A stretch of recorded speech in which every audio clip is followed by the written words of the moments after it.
Can I thank my honourable friend? The Hillsborough law will right wrongs of the past, changing the balance of power to ensure the state can never hide from the people it should serve. And I would like to acknowledge, Mr. Speaker, I think some of the families are in the gallery with us here today, and I will be meeting them later on this afternoon. I've always been clear the duty of candour applies to the intelligence services. I made a commitment we wouldn't water down the bill, and the amendments we put forward strengthen it. It is right that there are essential safeguards in place to protect national security, and we've got that balance right. I will meet the families and will outline the next steps on Monday in relation to that crucial balance. We come to the Leader of the Opposition, Kemi Badenoch. Thank you, Mr. Speaker. And can I agree with the Prime Minister's comments on Iran? Today, Irfan Soltani faces execution for protesting in Iran, and I'm sure the whole House will be united in condemning this. Our thoughts are with him and his family and the brave protesters fighting for their freedom against an evil regime. Mr. Speaker, I know the Home Secretary will be making a statement today on the West Midlands Police. The first thing that she should be announcing is the sacking of the Chief Constable. And I thank the member for West Suffolk for relentlessly pushing this issue. Mr. Speaker, can I welcome the Prime Minister's latest U-turn? I feel like I say that every week. Mandatory digital ID was a rubbish policy, and we on this side of the House are glad to see the back of it. But yesterday, the Health Secretary said the Prime Minister's New Year's resolution should be, and I quote, to try to get it right first. To try to get it right first time.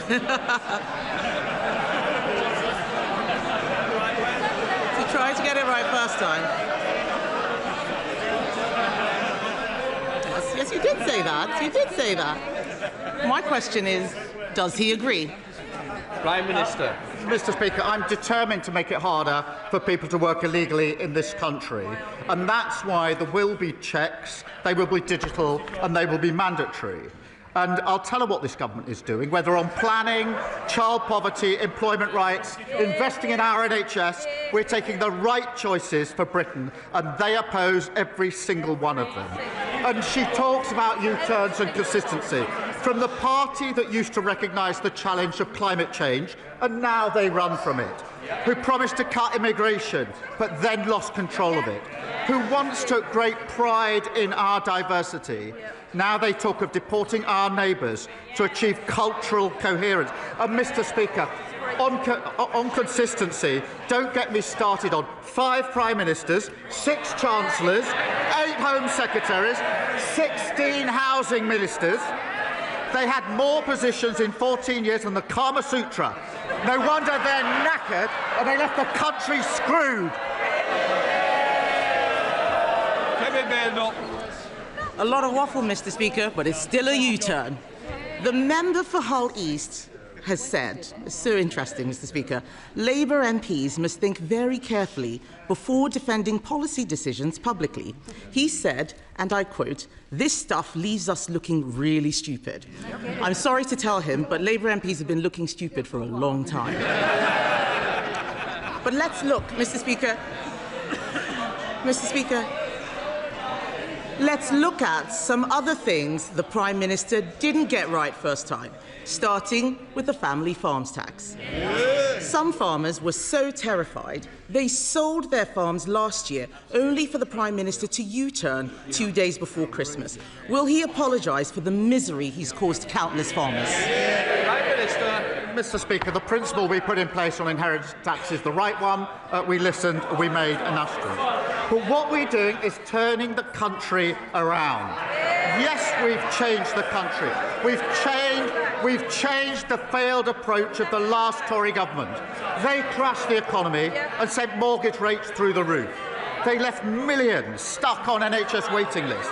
They presided over the worst Parliament for living standards on record. Now we're turning that around. We're changing that. Inflation and interest rates are coming down. Waiting lists are coming down. Wages are up more in the first year of a Labour government than 10 years of the Tory government. But I understand, Mr. Speaker, that she's taking advice on change. She had Nadeem Zahawi in to ask his advice how to change and how to save her party. Please don't tell me she listened to his accountant. The next day after the advice, he jumped ship to reform, the 23rd former Tory MP to do so. I don't know which is more pitiful, the flood of former Tory MPs deserting her sinking ship, or the Reform Party so desperate to launder any old failed Tory politician.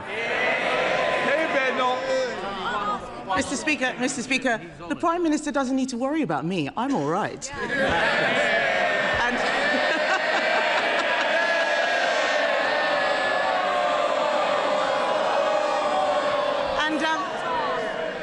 And I didn't hear an apology. I didn't hear an apology to the farmers. Has he even apologised to the member for Penrith, who stood up for farmers only to have the whip removed?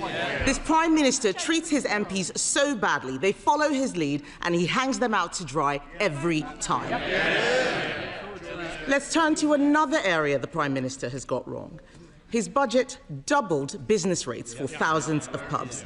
So can the Prime Minister tell us, is there going to be any change to his business rates policy? Prime Minister. Well, Mr. Speaker, we're working with the sector to ensure that they get the support that they need. I have to say, the Leader of the Opposition's newfound concern for pubs will come as a surprise to anyone who remembers the 7,000 pubs that were closed under the Tories. And as Business Secretary, she didn't say a word about it. So we support business, we also support workers, Mr. Speaker. And that's why we passed our Employment Rights Act. And on Mr. Speaker, on Monday, the Business Secretary and I went to Croydon to discuss our Employment Rights Act with workers there. They were very keen on the paternity rights and the maternity rights, which I know the Leader of the Opposition opposes. And whilst we were there at IKEA, they showed me their new prototype, the IKEA Shadow Cabinet. The trouble is, nobody wants to buy it. It's mainly constructed of old dead wood. And every time you lose a nut, it defects to reform.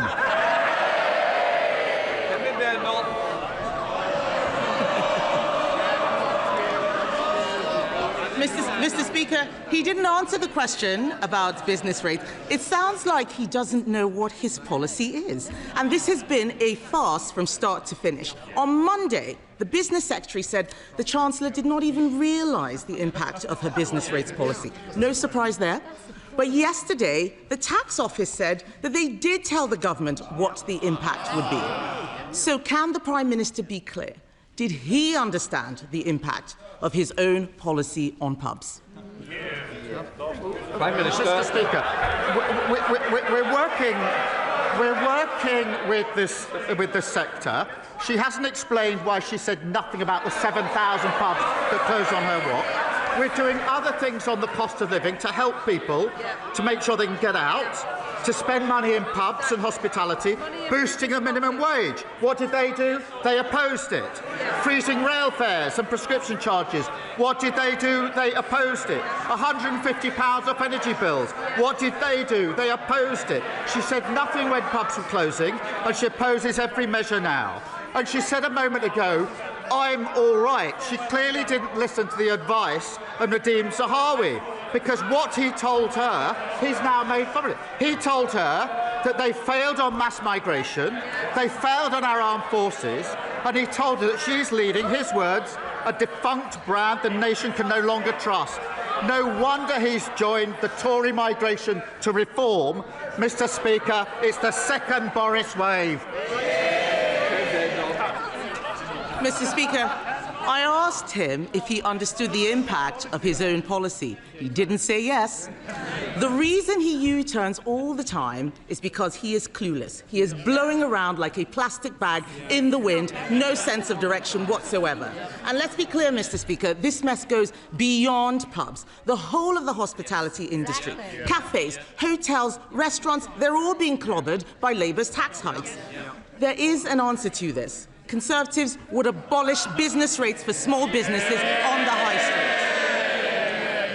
street. Mr. Speaker, yes, they're all chuntering. He's already agreeing with us on family farms tax. He's already agreeing with us on digital ID. Why doesn't he make it a hat trick and abolish business rates for the high street? Mr. Speaker, they crashed the economy, and now they want to give lectures. She's wondering why nobody is listening to them. Nobody is ever going to listen to them on the economy ever again. Mr. Speaker, in 18 months, because of the decisions we've made, inflation is falling, and the Bank of England say it's coming back down to target. We've had 6 interest rate cuts in a row. Wages are up more in the first year of a Labour government than under the first 10 years of their government, and we beat the forecasts on growth for 2025. We're turning this country around after the appalling mess that they left it in. Kemi Badenoch. He says no one's going to listen to us. Who's going to listen to him? The winter field allowance, U-turn. Waspy women, U-turn. The 2-child benefit cap, U-turn. Grooming gangs inquiry, U-turn. The family farms tax, U-turn. Digital ID, U-turn. Jury trials? U-turn. We hope so. We hope so. I think that's going to be the next one, Mr. Speaker. Week after week, these poor people sitting behind him have to defend the indefensible, only for him to U-turn a few days later. Mr. Speaker, one of his cabinet ministers told a journalist that what's happening at the moment is extraordinarily bad. Another said we've gone through a catastrophic series of missteps. Yet another minister said, we are so unpopular at the moment, I've come to the conclusion it's worth rolling the dice on a new leader. They're right, aren't they? Mr. Speaker, here's the difference. I changed my party, and that's why we stand here with a majority Labour government. She sits there with her party that lost 2/3 of their MPs at the last election, and she's losing more every week. They're queuing up to join the member of Clacton's laundry service for disgraced Tory politicians. Meanwhile, inflation is down, wages are up, and waiting lists are down. Labour's turning the corner and changing this country for the better. Mr. Speaker. Mr. Speaker, I'm sure you will agree, and I hope others across the chamber will also, that we need to recognise and to celebrate achievements. And I say this because across the country, knife crime offences is going down. And of course, more needs to be done and more should be done. But this week's figures have shown that London has had its safest year ever under the London Mayor Sadiq Khan. And in fact, homicide rate in London is the lowest ever since records began. Now, Mr. Speaker, Reform and the Conservatives repeatedly talk down our capital city. So will the Prime Minister join me in saying they are wrong, and will he applaud these achievements?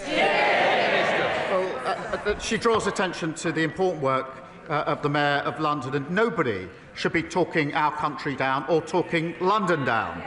And she's right to say that since we came into office, the number of knife crime offences is down. But, Mr. Speaker, there is more to do. We're introducing new powers to seize knives and increasing the penalty for selling knives to under 18s. And the party opposite, what did they do? They're chuntering. They voted against those provisions. And what's obvious about London and Reform is they've got a candidate for mayor who doesn't like London.